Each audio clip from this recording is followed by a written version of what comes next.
जहाँ पर कि भगवान श्री राम जी का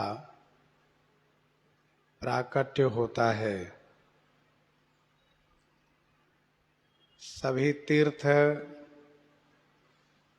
श्री अयोध्या जी में आते हैं।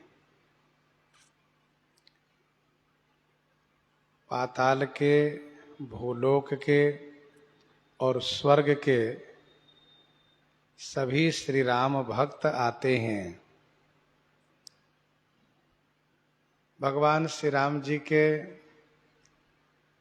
जन्म महोत्सव में सम्मिलित होते हैं, उत्सव मनाते हैं, मंगल गीत गायन करते हैं। श्री सरयू जी के पावन नीर में स्नान करते हैं और भगवान श्री रामचंद्र जी के बाल स्वरूप को हृदय में ध्यान करते हुए श्री राम नाम का जाप करते हैं।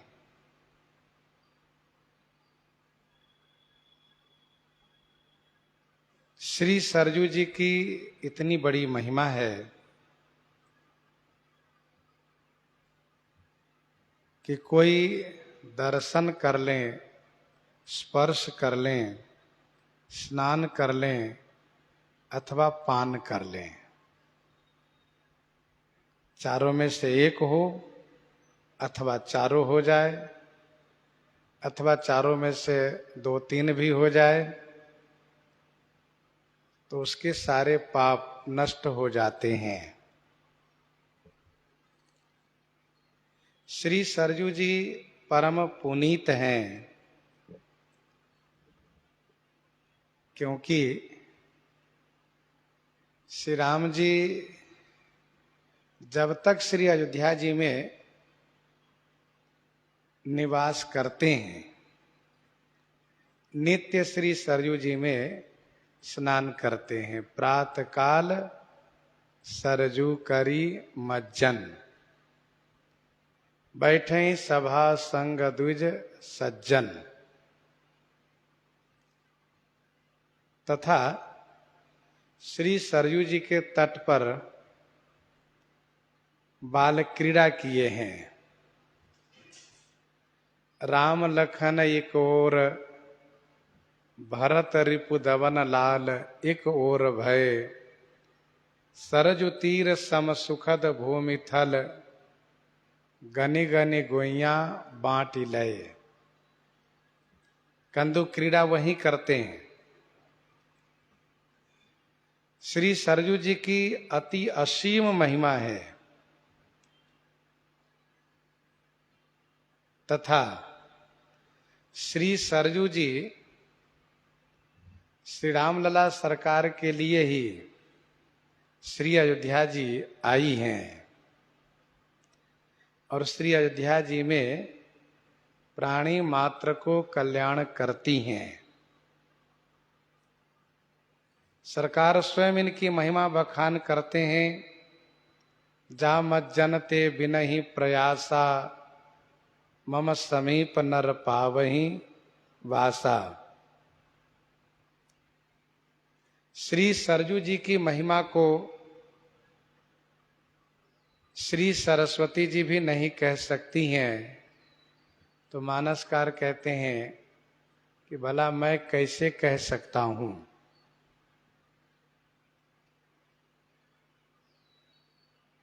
जिनकी कृपा से कोई बोलता है, कोई कुछ कहता है, जब वही श्री सरयू जी की महिमा कहने में मौन है तो फिर किसकी हिम्मत है कि कह सके?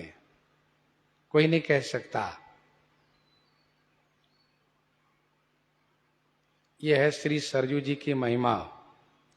जहां तक श्री अयोध्या जी की महिमा की बात रही तो श्री अयोध्या जी राजधानी के दृष्टि से सुहावनी है और तीर्थ के दृष्टि से पावनी है। श्री अयोध्या जी श्री राम धाम को प्रदान करती हैं। राम धाम दा पुरी सुहावनी, राम धाम दा श्री राम धाम को देती हैं। तो वह श्री राम धाम है कौन? तो वह है नित्य श्री अयोध्या, जिनको साकेत कहते हैं।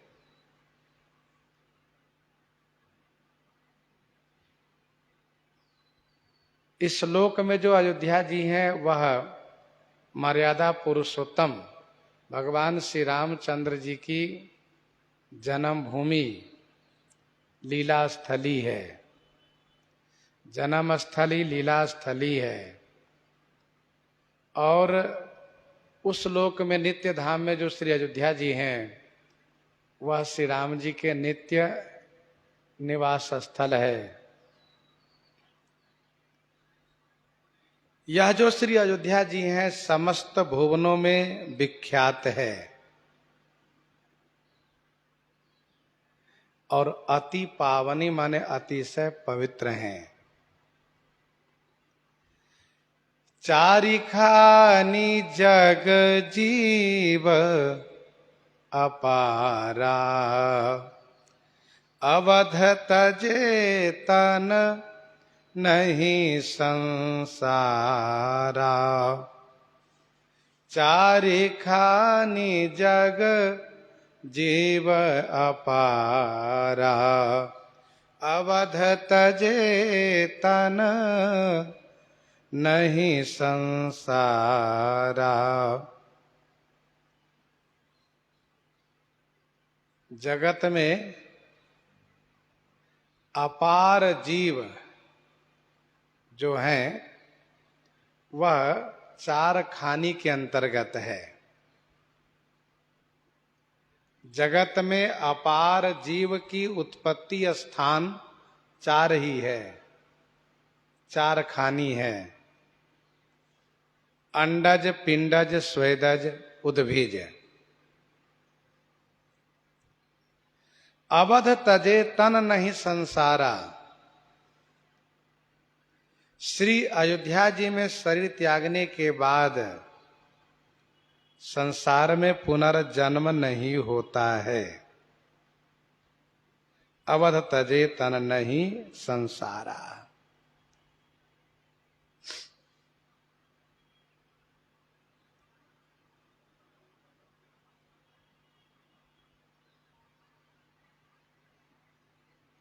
प्रश्न ये उठता है कि पापी भी मुक्त हो जाते हैं?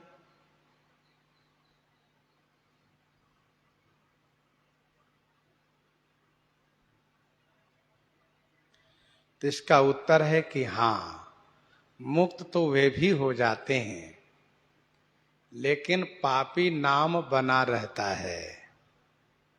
कल हम लोगों ने दोहा की चर्चा की थी, दोहावली से। तुलसी निज करतूति बिनु मुकुत जात जब कोई, गयो अजामिन लोक हरि नाम सक्यो नहीं धोई।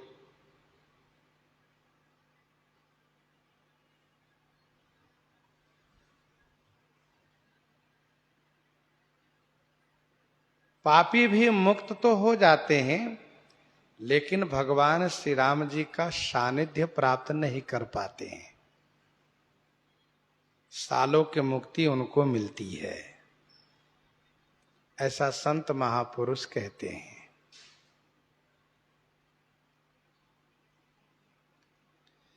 श्रीमद् रामचरितमानस जी के प्रथम टीकाकार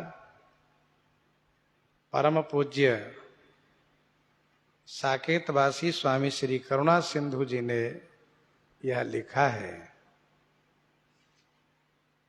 कि संसार में नहीं आना पड़ता है, लेकिन अयोध्या जी में आना पड़ता है। अयोध्या जी में भी सब प्रकार के जीव यहाँ पर दिखाई देते हैं। कीट पतंग पशु पक्षी सब हैं, यहाँ पर आना पड़ता है। अयोध्या जी संसार से परे हैं, इसलिए अयोध्या जी में पुनर्जन्म होना, इसको संसार में पुनर्जन्म नहीं कहा जाता है।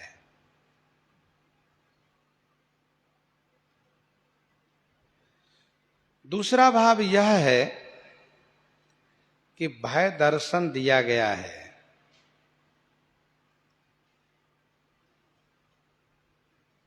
यदि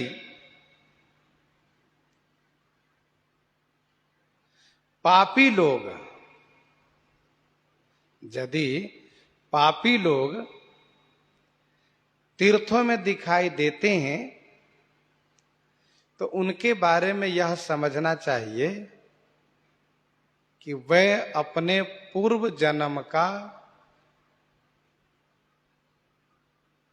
जो प्रारब्ध है उसका उपभोग कर रहे हैं।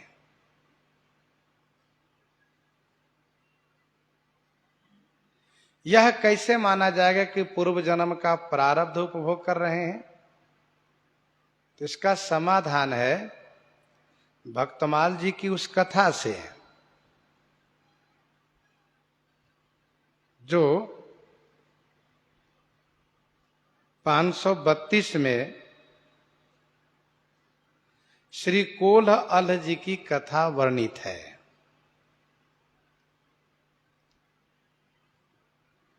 कोल्ह अल्ह दोनों भाई हैं। एक भाई जो बड़े भाई हैं वे वैष्णव हैं, साधु की सेवा करते हैं, भगवान की पूजा करते हैं। और दूसरा भाई जो अल्ह है वह ऐसा कुछ नहीं करता है, बल्कि उसका जीवन एक सांसारिक नास्तिक जैसा लगता है, क्योंकि वह मद आदि का भी सेवन करता है, अभक्ष भी खाता है, और वह वैष्णव भी नहीं है, पूजा पाठ भी नहीं करता है। लेकिन उसमें एक विशेषता है कि वह बड़े भाई की बात को टालता नहीं है। लेकिन बड़े भाई इस बात को जान करके कि यह वैष्णव नहीं होना चाहता, इसलिए ज्यादा दबाव नहीं बनाते हैं। एक बार बड़े भाई ने कहा कि भैया क्या संसार के प्रपंच में पड़े रहते हो, चलो भगवान द्वारिकाधीश के दर्शन करके आते हैं। उन्होंने तुरंत कहा हाँ भैया चलिए। दोनों गए दर्शन के लिए। बड़े भाई ने दर्शन किया है, भजन सुनाया है, गीत गाया है। इसके बाद उसने छोटे से कहा सुनो तुम भी कुछ भगवान को सुनाओ। तो उसके मन में बड़ी ग्लानि है कि मैं तो पापी हूं, मैं तो पतित हूं, और मेरा जीवन नारकी जीवन जैसा है। फिर भी बड़े भाई के आदेश को सिरोधारी करते हुए उसने विनम्रता पूर्वक पद गा करके सुनाया। तो भगवान उनके पद को सुनने में बड़ी रुचि लिए। द्वारिकाधीश भगवान सिर हिलाए, जैसा इन्होंने कहा सब पर वह मानो मोहर लगाए, सहमति दिखाए। बड़े भाई ने देखा कि इनके पद सुनने में तो बहुत रुचि दिखा रहे हैं प्रभु, ठीक है, अच्छी बात है। इसके बाद प्रभु ने पुजारी जी को कहा कि ये माला ले जा करके उसको पहनाइए जो अभी गा रहा है। पुजारी जी माला लेकर आए तो इन्होंने कहा कि नहीं नहीं मेरे बड़े भैया को पहनाइए। तो पुजारी जी ने कहा भगवान ने आपके लिए भेजा है, इसलिए उनको मैं नहीं पहना सकता हूं। तब उन्होंने पहन लिया। अब इस बात को लेकर के बड़े भाई को बड़ी ईर्ष्या हुई कि बताओ इनके दरबार में ऐसे लोगों का ही आदर होता है, तो फिर सज्जन बनने की क्या जरूरत है। सज्जन का कोई आदर नहीं, और ऐसे लोग जो है इनका बड़ा आदर है, इनको प्रसादी दिया जाता है। जबकि ऐसा है नहीं, परंतु उनके मन में यह बात आ गई, तो उठ करके वे चल दिए और सोचा कि मर जाना ही अच्छा है। अब मेरा मन भजन में लगेगा नहीं, भगवान में मुझे दोष दिखाई देगा, इससे अच्छा मर जाना चाहिए। तो लोगों को देखते हुए समुद्र में कूद गए। लोगों को लगा कि डूब गए, लेकिन वे डूबे नहीं। उनको रास्ता दिखाई दिया अंदर में, और रास्ते में चलने लगे और सोचने लगे जहां पानी मिलेगा वहीं डूबूंगा। चलते गए तो दिव्य द्वारिकापुरी से भगवान के पार्षद भगवान के निर्देशानुसार उनको लेने के लिए आए। लेकर के भगवान का दर्शन कराए, मन में बड़ी शांति मिली, बड़ा सुख हुआ कि चलो भगवान का दर्शन मिला, बड़ा आनंद है। भगवान श्री द्वारिकाधीश कुशल प्रश्न करके भोजन के लिए बैठे हैं, उनको बैठाए तो एक पत्तल और लगवा दिए। तो इन्होंने सोचा कि हो सकता है कोई और होंगे।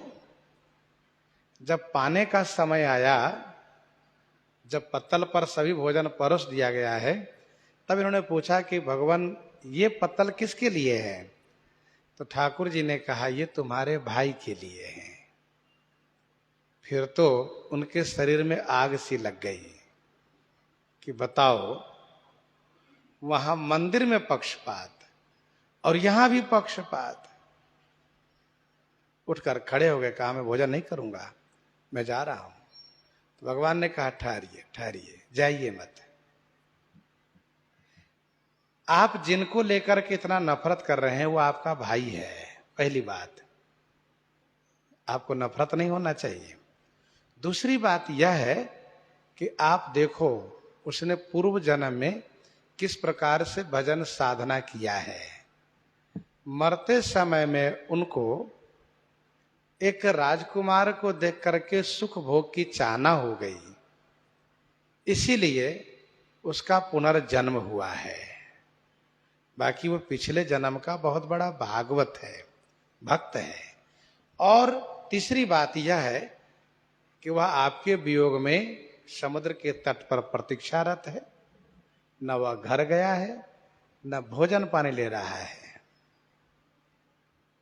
भगवान की बात सुन करके और उन्होंने जो दिखाया कि देखो कैसे तपस्या की है, तब इनकी आंखें खुली और ये प्रसन्नता पूर्वक दोनों पत्तल को समेट करके बांध लिए और कहा प्रभु मैं अकेले नहीं पाऊंगा, अब तो उसके साथ ही पाऊंगा। और फिर लेकर आए हैं, गले से लग करके दोनों भाई मिले हैं, प्रसाद पाए हैं। फिर तो वे बहुत बड़े भागवत हो गए। कहने का अभिप्राय यह है कि हम जिनमें दोष देख रहे हैं कि ये तो बड़ा नास्तिक है,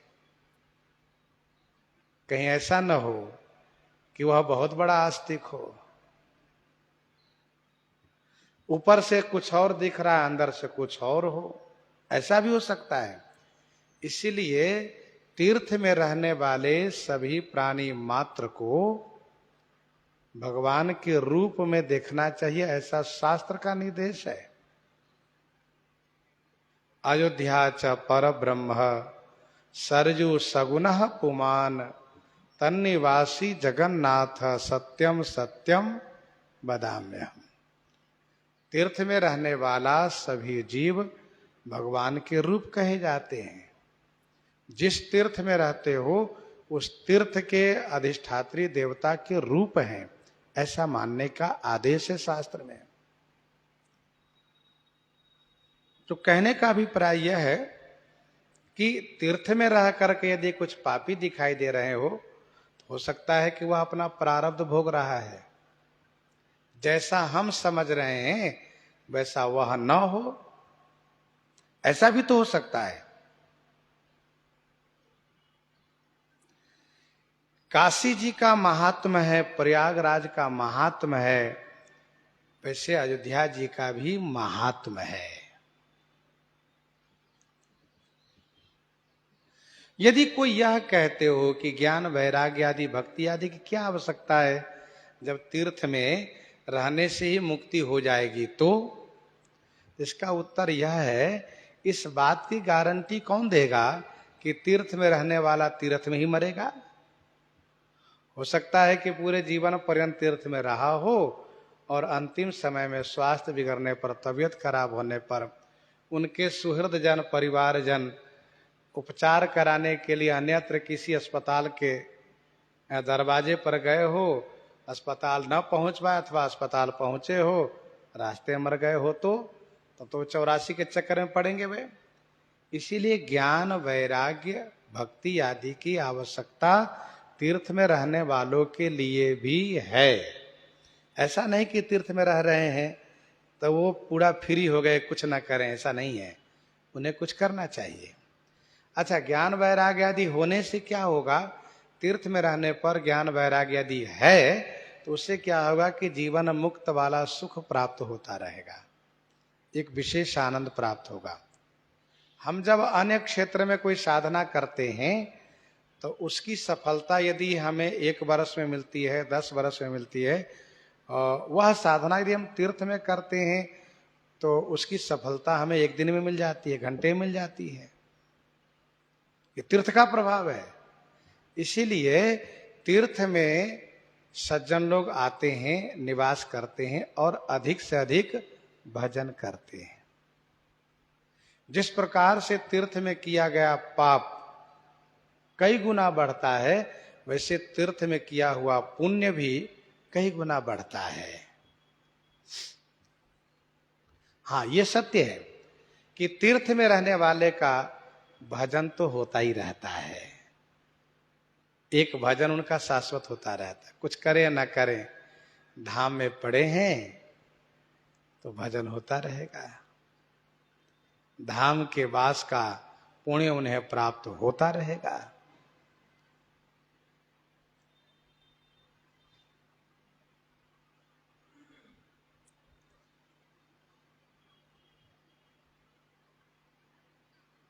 अवध तजे तन नहीं संसारा, संसार में न रह जा करके वे धाम में जाते हैं। वह कौन सा धाम? कहा, अति प्रिय मोही यहाँ के बासी, मम धामदा पूरी सुख राशि। जामत जनते विनहि प्रयासा, मम समीप नर पावहि वासा।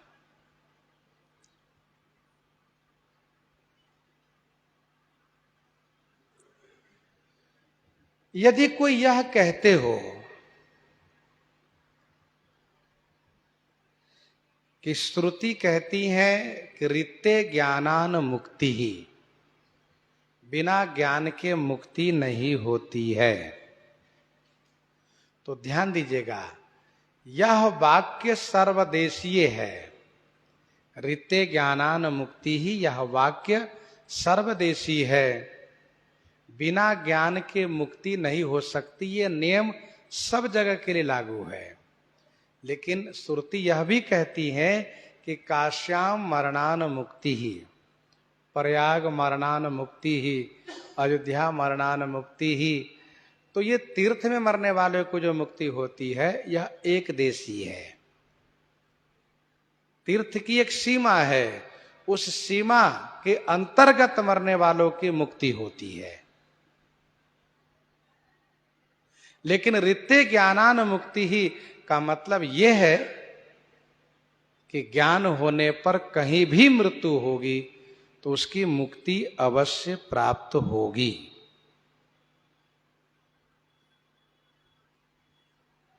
नाम रूप लीला धाम, ये 4 है।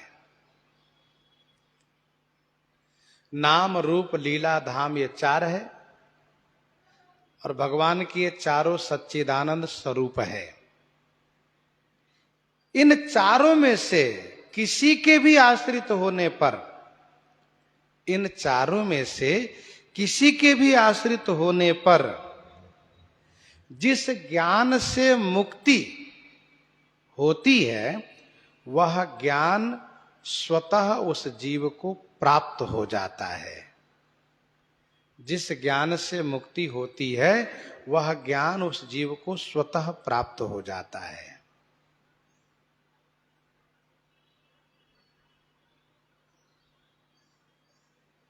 ऐसी बात वशिष्ठ संहिता में कही गई है। यदि वातादि दोषेन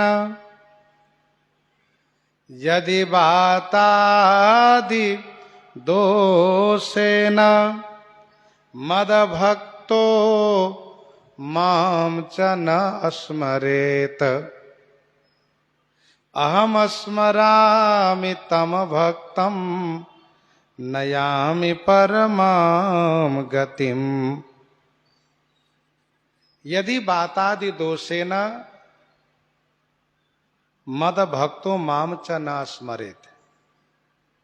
होता यह है कि जब मृत्यु निकट आ जाती है तो कफ बढ़ जाता है,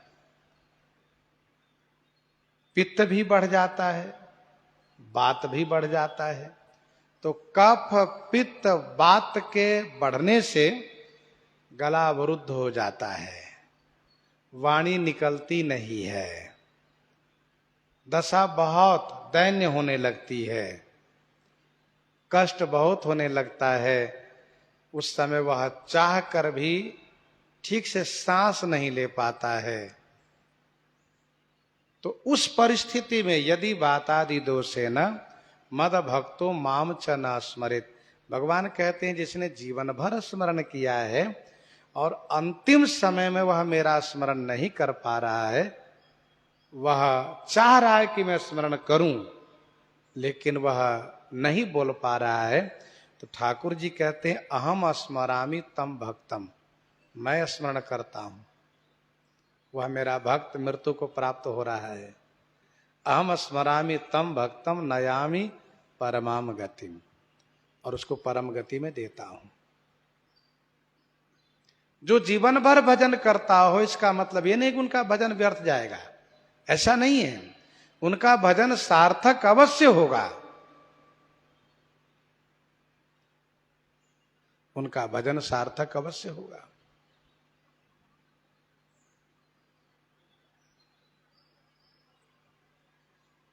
ठाकुर जी उनको स्मरण करके अपना धाम देते हैं।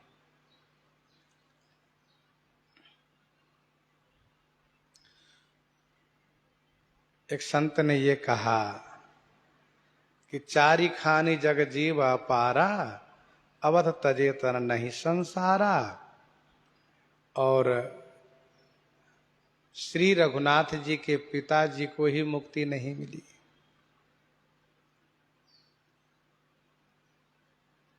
जिनके पुत्र पूर्ण ब्रह्म परमात्मा है, जो राम राम राम राम राम राम करते हुए शरीर का परित्याग किए, धाम में शरीर का परित्याग किए, फिर भी मुक्ति नहीं मिली। तो दूसरे सज्जन ने उनको उत्तर दिया कि श्री चक्रवर्ती महाराज दशरथ जी जीवन मुक्त थे, मुक्ति तो उनको हमेशा साथ रहती हैं कि आप मुझे स्वीकार करें, ग्रहण करें। लेकिन श्री चक्रवर्ती जी जैसे भक्त मुक्ति खुद नहीं चाहते हैं। सगुनो पासक मोक्ष न लेहि, तिनका राम भगत निज देहि।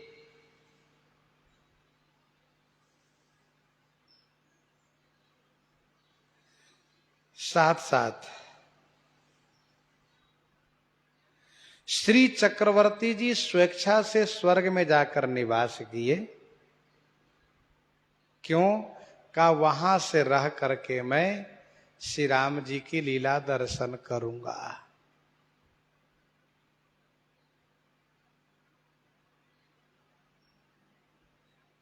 शरीर ने अपराध किया है, इसलिए शरीर को मैं रखूंगा नहीं। शरीर की रक्षा हेतु श्री कैकेयी को मैंने वचन दिया था।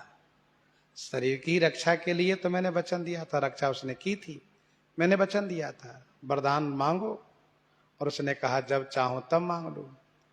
ये तो शरीर संबंध से मैंने वचन दिया, और उसी वरदान के कारण मुझे श्री राम से वियोग होना पड़ा, दूर होना पड़ा। श्री राम मुझसे दूर हो गए। तो सो तनु राखी करब मैं कहा, जहिन प्रेमपन मोर निवाहा। मैं क्या करूंगा शरीर रख करके? शरीर को त्याग दिया और दिव्य शरीर से स्वर्ग में उन्होंने निवास किया। लंका कांड की कथा में वर्णन है, श्री चक्रवर्ती जी ने देखा कि सब देवता लंका की रणभूमि में उपस्थित हो रहे हैं, तो उनके मन में आया मैं क्यों नहीं जा सकता, मैं भी जाऊंगा, और आ गए। और फिर उसी भाव से, उसी पुत्र पिता भाव से आए, रोने लगे। श्री राम लक्ष्मण दोनों भाई प्रणाम किए तो आशीर्वाद दिए। अब श्री राम जी को लगा कि इनको तो वही भाव फिर उमड़ आया है, जिस भाव के कारण, जिस वात्सल्य के कारण इन्होंने शरीर त्याग कर दिया था, और फिर उसी भाव से अभिभूत हो रहे हैं। कहीं ऐसा न हो कहने लगे कि बेटा मैं भी अयोध्या जी चलूंगा, मैं उस तिलकोत्सव में सम्मिलित हो जाऊंगा, मेरी जो इच्छा थी वह पूर्ति हो जाएगी। तो श्री राम जी को लगा कि उसी भाव में, वात्सल्य में डूबे जा रहे हैं, बड़े विभोर हो रहे हैं।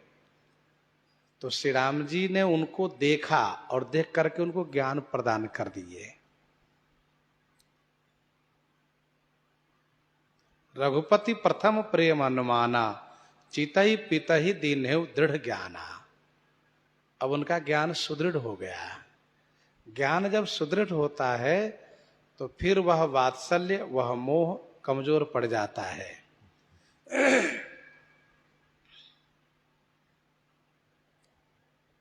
श्री चक्रवर्ती जी को बात समझ में आ गया और उनको संतोष हो गया, और फिर वे पुनः स्वर्ग को चले गए। तो श्री चक्रवर्ती जी को मुक्ति नहीं मिली, ऐसा कहने वाले लोग मानस जी की कथा को व राम जी की कथा को ठीक से समझ नहीं पाते हैं, श्री रामचरित को समझ नहीं पाते हैं। अति विचित्र रघुपति चरित, जानहि परम सुजान। जो परम सुजान हो वही जान सकते, सब नहीं जान सकते। इंद्र इनके मित्र हैं, सखा हैं, उनके यहां घर चले गए। अब स्वाभाविक है, जिनको अपने घर में न बनती हो बात, तो बुद्धिमान वही है कि मित्र के यहां चले जाएं। ऐसा नहीं कि अन्यत्र जाए, सो नहीं, मित्र के घर में चले जाए। तो श्री चक्रवर्ती जी अपने मित्र के घर चले गए, सुरपति बसई वहां बन जाके। तो श्री चक्रवर्ती जी को लेकर के इस तरह से कहना औचित्य नहीं है। और जहां तक माताओं की बात रही, श्री कौशल्यादि माताएं श्री राम जी की लीला देखी हैं, साथ में रही हैं। श्री कौशल्या जी को अलौकिक ज्ञान प्राप्त था, तो इसलिए वहां ऐसी बात कहना ठीक नहीं है। अवत तजेतन नहीं संसारा। ध्यान दीजिएगा, गोस्वामी श्री तुलसीदास जी महाराज नाम रूप लीला और धाम चारों का महात्म ऐश्वर्य एक जैसा वर्णन किए। नाम का बंदो नाम राम रघुबर को, हेतु कृषानु भानु हिम कर को,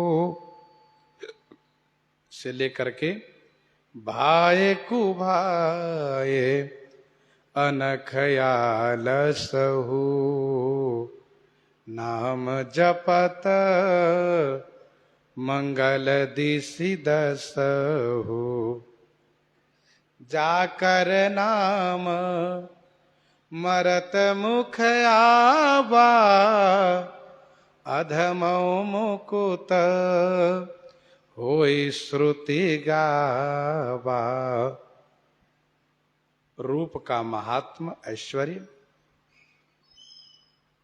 करुणाई रघुनाथ माता से लेकर के तुलसी कहूँ न राम सो साहिब शील निधान।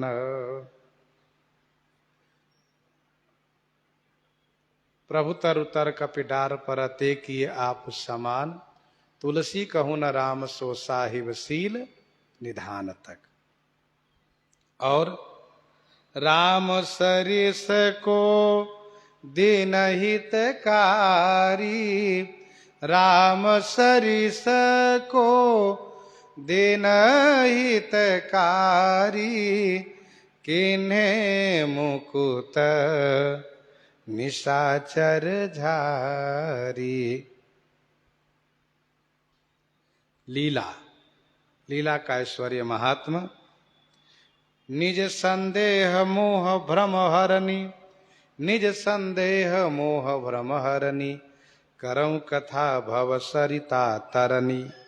से लेकर के रामचरित राकेश कर, सरिस सुखद सब काहू।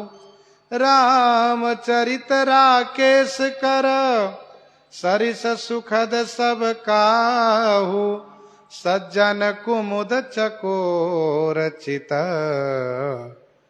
हित विषेख बड़ लाहु, हित विषेख बड़ लाहु।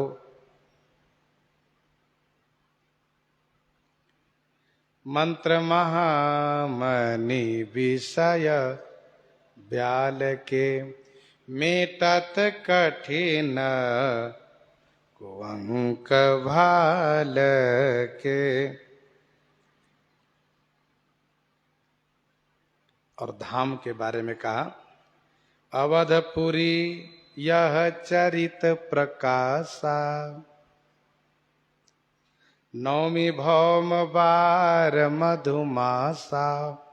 अवधपुरी यह चरित प्रकाशा से लेकर के सब विधि पुरी मनोहर जानी, सब विधि पुरी मनोहर जानी। सकल सिद्धि प्रद मंगल खानी, सकल सिद्धि प्रद मंगल खानी। यहां तक।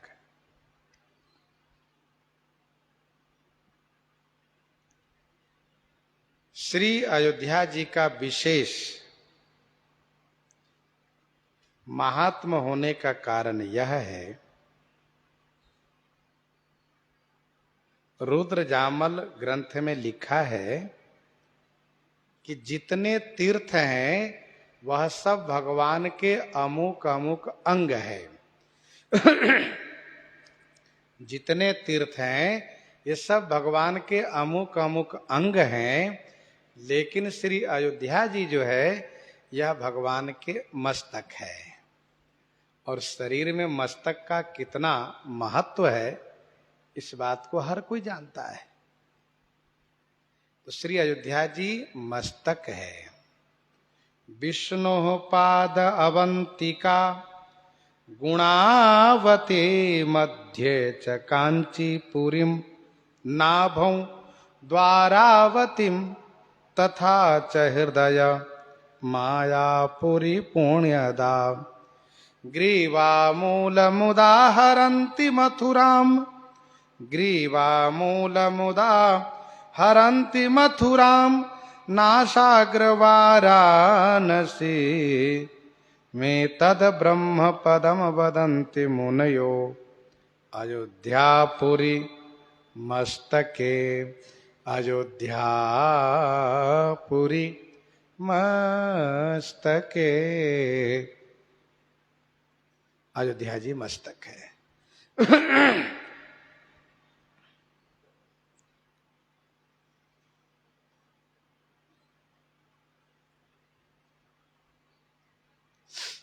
चारि खानी जग जीव अपारा, अवध तजे तन नहीं संसारा। सब विधि पूरी मनोहर जानी, सकल सिद्धि प्रद मंगल खानी, सकल सिद्धि प्रद मंगल खानी। सब विधि पुरी मनोहर जानी, सकल सिद्धि प्रद मंगल खानी। अयोध्यापुरी को सब विधि माने सब प्रकार से मनोहर जान करके तथा सकल सिद्धि प्रद मंगल खानी जान करके यह पूरी सब प्रकार से मनोहर है, समस्त सिद्धि प्रद है, मंगल खानी है, ऐसा जान करके मैं इस पावनपुरी अयोध्या जी में कथा प्रारंभ कर रहा हूं। यह पावनपुरी श्री अयोध्या जी सब प्रकार से मनोहर हैं, सकल सिद्धि प्रद हैं, मंगल की खानी है। मंगल मोक्ष वाचक मोक्ष की खानी है। श्री अयोध्या जी में सब तीर्थ आते हैं। ब्रह्म पूर्ण ब्रह्म का अवतार होता है। श्री राम जन्म तिथि पर आज भी सभी तीर्थ आते हैं, उत्सव होता है। और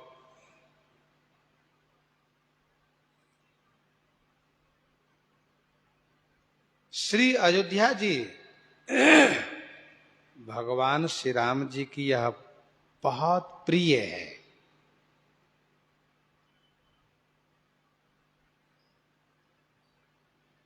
सब विधि पूरी मनोहर जानी। भगवान के नाम मनोहर हैं। आखर मधुर मनोहर दो, रूप मनोहर है, मूर्ति मधुर मनोहर देखी, लीला मनोहर है, परम मनोहर चरिता पारा, करत फिरत चार्यु सुकुमारा, धाम मनोहर है, सब विधि पूरी मनोहर जानी। सकल सिद्धि प्रद मंगल खानी, समस्त सिद्धियों को प्रदान करती हैं श्री अयोध्या जी। जिनको जो सिद्धि चाहिए सब सिद्धि मिल जाती है अयोध्या जी में निवास करने से। एक मैं सच्ची घटना बताऊं। उस वक्त दास वेद मंदिर में रहता था, रामकोट स्थित वेद मंदिर में। वहीं श्री राम कथा सुनाया करता था संतों को। तो मंदिर के वायु कोण में एक छोटी सी मस्जिद है। बीच में जंगल, थोड़ा हल्का सा जंगल भी है, खाली जगह है और वहां एक मस्जिद है।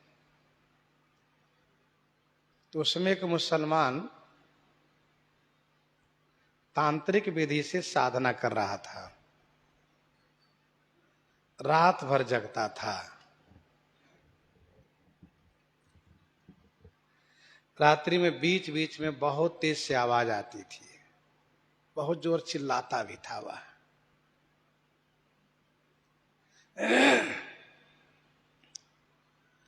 चूंकि वह मुसलमान था तो कोई ज्यादा मतलब था नहीं, वो अपना जो कुछ करे करें। लेकिन हुआ यह, एक संत जी रामायण पढ़ते थे तो उनके परिवार से एक आए जो पागल हो गए थे। संभवतः उसका भतीजा रहा हो। तो वह पागल था, तो उसको लेकर आए और कहने लगे, गुरुजी ये तो पागल हो गया है। और सचमुच अनाप शनाप बकना उल्टा सीधा बोलता था। तो मुझे जानकारी मिली कि वह पागलपना भी दूर कर देते हैं। तब मेरे मन में बात आई कि उसके पास जाना चाहिए। मैं गया उसके पास, उससे बातें हुई। उसने अपनी तांत्रिक विधि से उपचार किया। वह व्यक्ति ठीक हो गया, बिल्कुल स्वस्थ हो गया। ठीक होकर गया, दोबारा आया तो बिल्कुल ठीक ही था, मतलब कोई गड़बड़ नहीं हुआ उसको, बिल्कुल ठीक हो गया वह। इसी प्रकार से जब आना जाना 2-4 बार हुआ तो एक हमारे मित्र संत जी थे, उनके प्रति उनका अनुराग हो गया, प्रेम हो गया। तो फिर ये कोई बड़ी मस्जिद में ले गए, वहां भी जाना हुआ। चर्चा चली कि आप इस तरह से इस दुनिया में कैसे आए। उसने कहा कि मैं कानपुर के रहने वाला हूं, एक तांत्रिक ने मेरे परिवार को मिटा दिया, एक तांत्रिक ने मेरे परिवार को मिटा दिया, बर्बाद कर दिया। तो मेरे मन में संकल्प हुआ कि मैं भी तांत्रिक विद्या से सिद्धि प्राप्त करूंगा और उसका बदला लूंगा, उसके परिवार को मिटाऊंगा। तो मैंने गुरु से पूछा तो उस गुरु ने उसको कहा, उसने कहा कि मैंने गुरु से पूछा तो उन्होंने मुझसे कहा कि सिद्धि पाने के लिए सबसे परम पावनी अयोध्या जी ही है, पवित्र स्थल है, वहां जाकर सिद्धि कर लो, आपको जल्दी सिद्धि मिलेगी। अच्छा, उसकी साधना सात्विक थी। एक अच्छी बात यह थी कि साधना उसकी सात्विक थी। इतनी सात्विक साधना थी, उसमें लहसुन प्याज का भी परहेज था। ऐसी सात्विक साधना थी। लड्डू मिठाई मेवा मिष्ठान ही उसके साधना में प्रयोग होते थे। और भोग भी लगाना हो तो मिठाई लड्डू, और ये उल्टा सीधा कुछ नहीं। इसलिए हम लोग को भी अच्छा लगा कि चलो एक सात्विक है और उसने सात्विक साधना की है। उसने कहा, महाराज जी मैं 22 घंटा साधना करता हूं। हद हो गई। कहा 20 घंटा तो बैठता हूं, 2 घंटा में अपना नित्य क्रिया कर, 2 घंटा आराम करता हूं। तो ऐसे मेरे मन में आया कि मैंने पूछा कि तो फिर चिल्लाते काहे के लिए आप रातिया में? अब उसकी आवाज खिड़की से आती थी तो स्वाभाविक नींद खुल जाती थी हमारी। और वहां पर रहने के कारण यदा कदा कुछ प्रेतों का आभास हमें भी होने लगा था काफी दिनों तक। यद्यपि छावनी में कभी नहीं हुआ, यहां भी कभी नहीं, कि वहां होता रहा अक्सर, कुछ न कुछ दिखाई दे इसे। तो उसने कहा कि मैं 20 घंटा तक बैठता हूं। और चिल्लाता किस लिए भी सुन लीजिए, मुझे प्रेतों पर बड़ी गुस्सा लग गई है। तो देश विदेश के दुनिया के जितने प्रेत हैं सबको पकड़ पकड़ करके सबको बंदी बनाता हूं, सबको बांधता हूं। सबको बांध बांध करके किसी को कहीं डाल देता हूं। तो ये मेरा चिल्लाना ये होता है कि प्रेतों का आह्वान, और उसी मंत्र द्वारा, मंत्र के शक्ति से उसको बांधता हूं और उसको सबको मानव कारागार में डालता हूं सबको। ये बहुत परेशान करते हैं लोगों को, इसलिए ये सब काम मैं कर रहा हूं। तो मुझे ये बड़ा अच्छा लगा। केवल यहां कहना इतना ही था कि सकल सिद्धिप्रद अयोध्या जी हैं, इसमें कोई संदेह नहीं। जब उसने कहा, मुसलमान ने कहा कि मुझे सिद्धि यहां मिली, और सबसे बड़ी अच्छी बात यह थी कि सात्विक साधना से, कोई हिंसात्मक साधना उसकी नहीं थी, अभक्ष भक्षण भी नहीं था। तो सात्विक साधना से, चूंकि उसने प्रतिशोध की भावना से साधना की थी और बड़ा काम किया, फिर बड़ी भीड़ लगी रहती थी उसके पास। तमाम ऐसे सब तरह के लोग वहां जाते थे, सभी समाज के लोग आते थे, सबका हित होता था। और पागलपना वगैरह वगैरह जो भी हो सब बिल्कुल ठीक कर दिया करते थे। कुछ वर्ष के बाद फिर वो पता न कहाँ गए, अपने कोई जरूरत नहीं पड़ा इसलिए खोजने की, कुछ मालूम नहीं कहाँ गए से। यह इसलिए भी कह देना जरूरी होता है कि कथा सुनने के बाद कुछ लोग कहते हैं, महाराज जी अब उसका परिचय दीजिए, हम मिलना चाहते हैं। तो मैं ये भी बता दूं कि मुझे अब बिल्कुल मालूम नहीं है कहाँ गए, क्या हुआ सो। तो कहने का अभिप्राय यह है कि सकल सिद्धिप्रद अयोध्या जी हैं। धाम की इतनी महिमा है कि धाम में आप पड़े रहिए, धाम में पड़े रहिए। तो मैं तो कभी कभी सोचता हूं, बहुत ऐसे हैं जिनको आवास नहीं, निवास नहीं है, रोड किनारे रहने वाले, धाम के द्वारा उनकी भी सारी व्यवस्था होती रहती है। हाँ, ये धाम की महिमा है। सकल सिद्धि प्रद, जिनको जो सिद्धि चाहिए, यदि परिश्रम थोड़ा करता हो तो उसको सिद्धि अवश्य मिलेगी, और मंगल खानी है। तो गोस्वामी जी कहते, सब विधि पूरी मनोहर जानी, सकल सिद्धि प्रद मंगल खानी।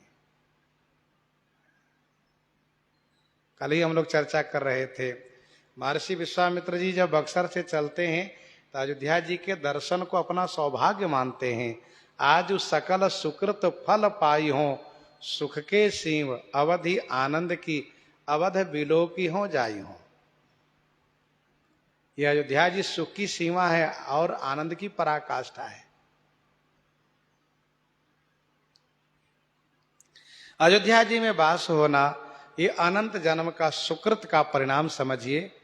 अहेतुकी कृपा करने वाले करुणानिधान भगवान श्री राम जी की कृपा समझनी चाहिए कि तीर्थ में निवास मिला हुआ है, तीर्थ में रह रहे हैं। नहीं तो बहुत लोग चाह कर भी नहीं रह पाते हैं। सारी सुविधा व्यवस्था करने के बाद भी कोई न कोई कारण बनता है, तीर्थ में नहीं रह पाते। बहुत ऐसे हैं, तीर्थ में रहने के लिए बहुत प्रयास करते हैं, कहते अंतिम में रहेंगे, अंतिम में रहेंगे, पता चलता कि अंतिम कहीं और अंत हो गया। तो ये भगवान की कृपा समझनी चाहिए, जब तक निवास हो। कवने हो जन्म अवध बस जोई, राम परायण सो परी होई। तो सब विधि पूरी मनोहर जानी, सकल सिद्धि प्रद मंगल खानी। गोस्वामी जी धाम के महिमा वर्णन करते हुए कहते हैं, विमल कथा कर के न आरंभा, सुनत न साही काम मद दंभा, सुनत न साही काम मद दंभा। विमल कथा कर के न आरंभा। विमल कथा का आरंभ मैंने किया। गोस्वामी जी कहते हैं, विमल कथा कर की न आरंभा, निर्मल कथा का आरंभ किया, विमल कथा का आरंभ हो गया है। यह कथा कैसी है? कहा सुनत न साही काम मद दंभा। कथा श्रवण मात्र से काम मद दंभ का नाश हो जाता है।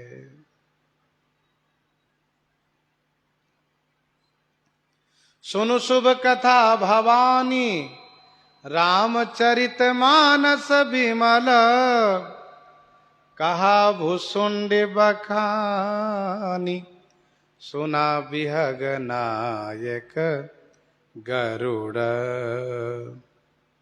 विमल कथा हरि पददायनी, भगति होई सुनी अनपायनी। विमल कथा कर किन्ह आरंभा, निर्मल कथा का आरंभ किया है। कथा श्रवण मात्र से काम मद दंभ नष्ट हो जाता है। काम से कामनाओं का अर्थ लगाना चाहिए। जो भी कामना है, जो भी काम है, जो भी इच्छाएं हैं, उसका नाश होता है। मद माने जो घमंड है, अभिमान है, उसका नाश होता है। दंभ माने जो दिखावा है, आडंबर, वह समाप्त हो जाता है। कथा की महिमा है। राम चरण रति जो चाह अथवा पद निर्वाण, भाव सहित सो यह कथा करऊं श्रवण पुट पान।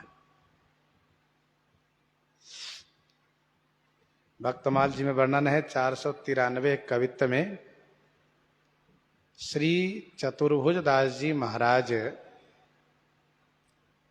कथा सुनाया करते थे।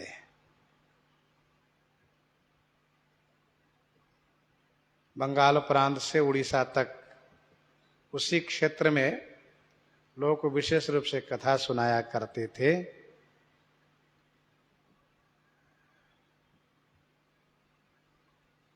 इनकी कथा का चमत्कार ये था कि जो कथा सुनते थे वे अवश्य भक्त बन जाया करते थे। एक बार कथा सुना रहे थे, जिस क्षेत्र में उसी क्षेत्र में चोर ने चोरी किया, सिपाहियों ने जब पीछा किया तो भागते हुए वे चोर आए और कथा में बैठ गए। कथा सुनने लगे। सिपाहियों ने सोचा कि शोर करना ये ठीक नहीं है, हम तो देख ही रहे हैं, कथा समापन होगी हम उसको पकड़ लेंगे, भाग के जाएगा कहां वो। सब तरफ से घेर लिए हैं। कथा के प्रसंग में स्वामी श्री चतुर्भुज दास जी ने कहा कि वैष्णव होने के बाद पुनर्जन्म होता है और वैष्णव होने पर भगवत शरणागति हो जाती है, उसका पुनर्जन्म होता है, नया जन्म होता है और उसके पिछले जन्म के सारे पाप समाप्त हो जाते हैं, वह भगवान का हो जाता है। तो चोरों के मन में श्रद्धा आ गई कि तो बढ़िया बात है, हम भी वैष्णव बन जाए तो हमारा भी नया जन्म हो जाएगा और हम पिछले जन्म के पाप से मुक्त हो जाएंगे। कथा जैसे समापन हुई वैसे ही उन चोरों ने स्वामी जी से हाथ जोड़ करके प्रार्थना किया, महाराज मुझे अभी के अभी दीक्षा दीजिए। स्वामी जी ने कहा ठहरो, बाद में ले लेना। कहा नहीं नहीं स्वामी जी, आपने कथा के प्रसंग में यह कहा कि दुर्लभ हो मानुषो देहो देही नाम छन भंगुर। ये देह क्षणभंगुर है, शरीर क्षणभंगुर है। भगवान कहीं ऐसा न हो अगले पल हम दीक्षा लेने के लायक ही न रह पावे, तो इसलिए कृपा करके दीक्षा दीजिए। तो चतुर्भुज दास जी को लगा कि बहुत बड़ा जिज्ञासु है और बहुत तत्पर है दीक्षा लेने में, बड़ी श्रद्धा है इसके अंदर। तुरंत उन्होंने माला पहनाया, मंत्र दिया, दीक्षा दिया। यह सब घटनाक्रम सिपाही के सामने हुआ। सिपाही ने फिर पकड़ लिया, कहा तुम तो चोर हो, ये वैष्णव बन जाने से, स्वामी जी के चेला बन जाने से तुम बच नहीं सकते हो, भाग नहीं सकते हो, इसलिए अब तुम चलो राजा के दरबार में, वहां तुम्हारा फैसला होगा। चोर ने कहा चलो, हम कोई डरने वाले हैं क्या, चलो, हमने चोरी नहीं की है तो नहीं की है। राजा के दरबार में उपस्थित किया गया। राजा ने कहा कि ये चोर है और रंगे हाथे हमने पकड़ा है और इसके पास जो माल था वह सब इन्होंने श्री स्वामी चतुर्भुज दास जी को अर्पित कर दिया है। चेला बन गया है, भगत बन करके बचना चाहता है महाराज। राजा ने कहा क्यों, सिपाही का कथन सत्य है कि नहीं? तो चोरों ने कहा हुजूर हमने इस जन्म में चोरी की ही नहीं है। इस जन्म में तुमने चोरी नहीं की? कहा नहीं। तुम झूठ बोलते हो? कहा बिल्कुल नहीं झूठ बोलते महाराज, हमने इस जन्म में कोई पाप ही नहीं किया है, कोई चोरी नहीं की है। राजा ने कहा अग्नि परीक्षा होगी। तो कहा ठीक है। अग्नि परीक्षा का मतलब यह था कि हाथ पर पीपल के पत्ते में घी लगा के रख दिए जाते थे और फिर उस पत्ते पर अग्नि रखी जाती थी, अथवा लोहे के फाल, जैसे हल के फाल होता है वैसे लोहा लाल करके रखा जाता था हाथ पर। यदि उसका हाथ नहीं जला तो शुद्ध है, जला तो वो अपराधी है। ये अग्नि परीक्षा की विधि थी। उसमें वह पास हो गया, उसका हाथ जला ही नहीं। राजा ने कहा सिपाही तुम झूठ बोलते हो, इसलिए यह सजा तुमको दी जाएगी, क्योंकि हमारे राज्य में किसी भी निरपराधी को दंड नहीं दिया जा सकता। इसलिए तुम लोगों ने एक अच्छे व्यक्ति को चोर कह करके अपमानित किया है, उसकी अग्नि परीक्षा लेनी पड़ी, इसलिए सजा तुमको हम देंगे, यह दंड तुम्हें देंगे, सजा देंगे। तब उसने कहा महाराज ये सिपाही निरपराधी है, तुम कैसे कह रहे हो कि निरपराधी है? चोरों ने कहा महाराज हमने चोरी की थी पिछले जन्म में, इस जन्म में चोरी नहीं की है। अरे पिछला जन्म इस जन्म में क्या मतलब? कहा मतलब है महाराज, हमने स्वामी जी की कथा में सुना कि वैष्णव होने के बाद दूसरा जन्म होता है, पिछले जन्म का सारा पाप समाप्त हो जाता है। वैसे भी वैष्णव होने के बाद सब भगवान के चरणों में अर्पित कर दिया जाता है।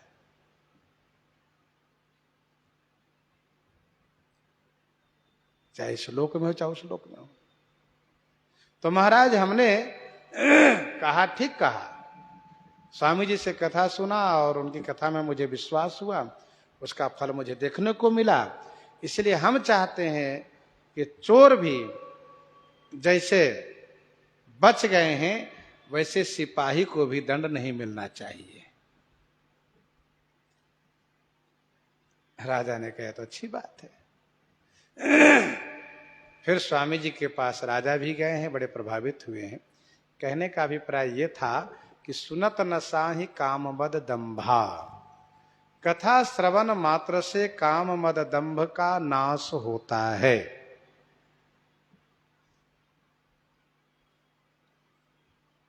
रामचरित मानस यही नाम, रामचरित मानस यही नाम, सुनत श्रवण पाइये विश्राम, सुनत श्रवण पाइये विश्राम, रामचरित मानस यही नाम, सुनत श्रवण पाइये विश्राम। रामचरित मानस यही नामा,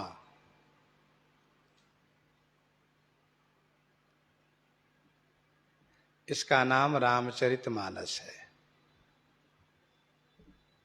जो मैं कथा गा रहा हूं, जिस निर्मल कथा का प्रारंभ किया हूं, उस कथा का नाम क्या है? श्री रामचरित मानस। रामचरित मानस यही नामा, सुनत श्रवण पाइये विश्रामा। श्रवण माने कानों से सुनने से, विश्रामा पाइये माने विश्राम प्राप्त होता है।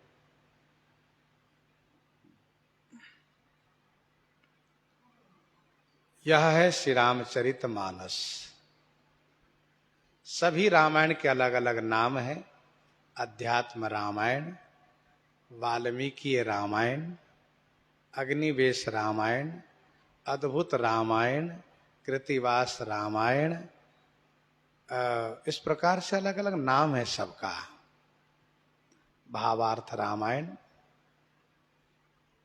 तो इसका नाम है रामचरित मानस। रामचरित मानस यही नाम है, रामचरित मानस। कानों से सुनने पर विश्राम प्राप्त हो जाता है। भगवती श्री पार्वती जी ने कहा मुझे विश्राम मिला, हरि चरित्र मानस तुम गावा, सुन मैं नाथ अमित सुख पावा। गरुड़ जी ने कहा सुनो पुनीत राम गुण ग्रामा, तुम्हारी कृपा लहेऊ विश्रामा।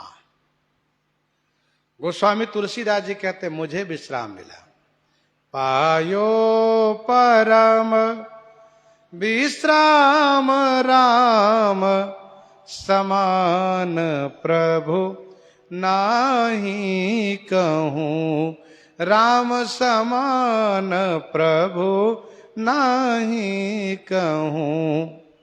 पायो परम विश्राम राम समान प्रभु नाही कहूँ। रामचरित मानस यही नामा, सुनत श्रवण पाइए विश्रामा।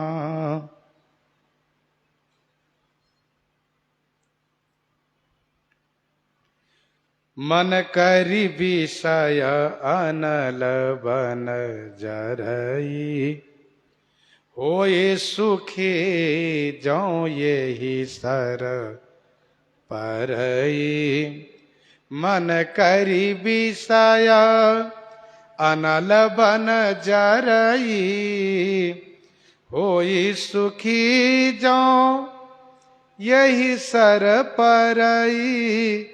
होई सुखी जौ यही सर परई। मन करी विषय अनल बन जरई, होई सुखी जौ यही सर परई। मन रूपी करी माने हाथी, विषय रूपी अनल माने अग्नि के वन में जल रहा है, तड़प रहा है। जौ यही सर परई सुखी होई। जौ यदि यही सर माने सरोवर में पड़ जाए, श्री राम चरित रूपी तालाब में पड़ जाए, आकर इसी में पड़ जाए, इसी में पड़े रहें, तो वह सुखी हो जाएगा। होई सुखी जौ यही सर परई। संसार ही वन है, विषय रूपी अग्नि लगी हुई है, मन रूपी हाथी उसमें जल रहा है। देखो, वन में जब अग्नि लगती है तो अग्नि कौन लगाता है? कहा कोल किरात लगा देता है। संसार रूपी वन में कामादि विकार विषय रूपी अग्नि लगा देते हैं, तो छोटा मोटा पशु तो भाग लेता है, पुदक करके, कूद करके, उछल करके, लेकिन हाथी बेचारा भारी शरीर वाला कहां भाग पाएगा? उसी बेचारा घिर जाता है। अब उसके लिए वही विकल्प है कि वहीं कोई जलाशय मिल जाए तो अपनी जान बचाने के लिए उसमें कूद करके बचा सकता है, नहीं तो उसी में जल करके मरेगा। तो संसार रूपी वन में कामादि विकार रूपी कोल की रात विषय रूपी अग्नि को लगा दिए हैं, जिससे मन रूपी हाथी जल रहा है। उस हाथी को बचने के लिए, जान बचाने के लिए एक ही उपाय है, होई सुखी जौ यही सर परई। यदि इस तालाब में आकर के पड़ जाए तो वह सुखी हो जाएगा। गोस्वामी जी महाराज श्री रामचरित मानस का महात्म वर्णन कर रहे हैं। प्रसंग को यहीं पर हृदयंगम करते हैं हम आप। आइए श्रवण करते हैं श्री भक्तमाल जी से।